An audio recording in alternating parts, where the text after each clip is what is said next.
Hello, this is Elsa with Thought of the Week. And the thought this week is actually a word, a new word to describe something that a lot of us are familiar with. The word is brain wreck. And people who have experienced a brain wreck are very easily brain wrecked. Okay, so what am I talking about? Everybody knows the term politically correct, and some people roll their eyes, and some people are very happy to be politically correct.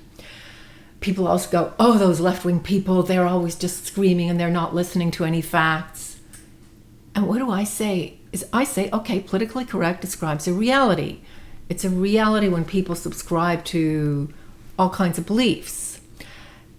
And then you can go and evaluate if the beliefs make sense or not. But I am talking about something else. I'm talking about what goes on inside and what you can easily see evidence of. And that is, you can see evidence of brain wreck.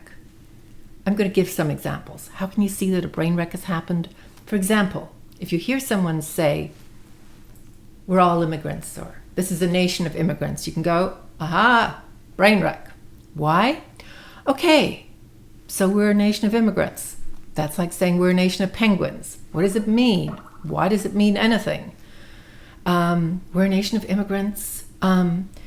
People have all kinds of things that they usually connect with that, meaning that they also believe you must let in a large number of immigrants, often not quite determined, usually that it should be larger or at any rate definitely not to be diminished.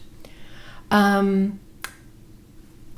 don't look back. What are the numbers of immigrants that work? Are all immigrants the same? Do all immigrants benefit the country? What is the cost of immigrants? What is the gain from immigrants? What historically has been the gain and cost of immigrants?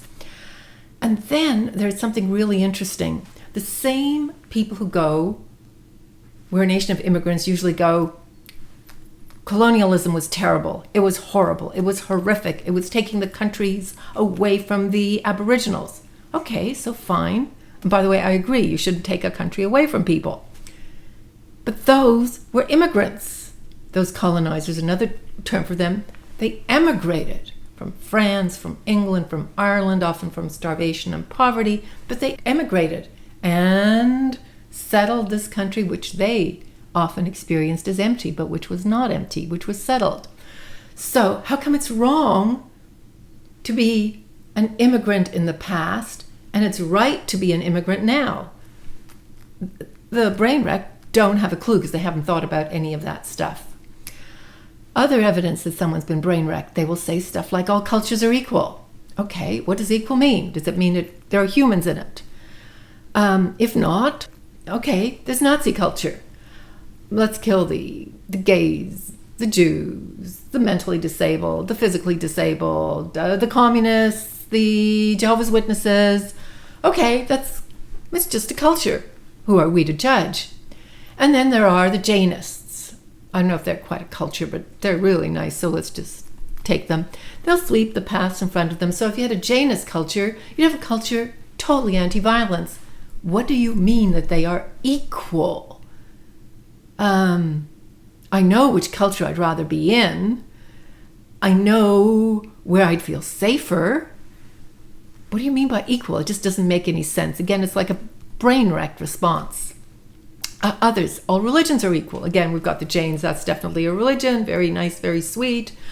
You have the Buddhists associated with meditation, the Hindus with yoga, and also with the caste system, by the way. How can that be equal to a religion that doesn't have a caste system, that sees all people as equal? And then you have Islam, which within its religious texts has that there's supposed to be a caliphate and it's supposed to make everyone else submit.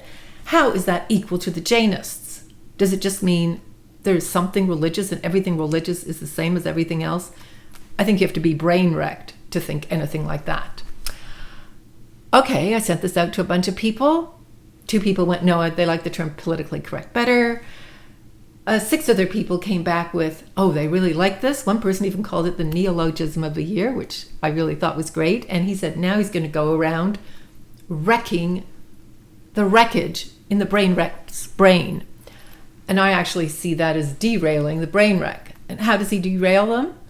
Facts. He gives them facts. And I agree that's true. And the hard thing actually has been getting facts into the brain of the brain wreck, because usually they have so many defenses. That's part of the brain wreck thing, is instead of absorbing facts, they've got all this stuff up against it, or else we wouldn't have so many wrecked brains. Anyway, brain wreck, that's the word of the week.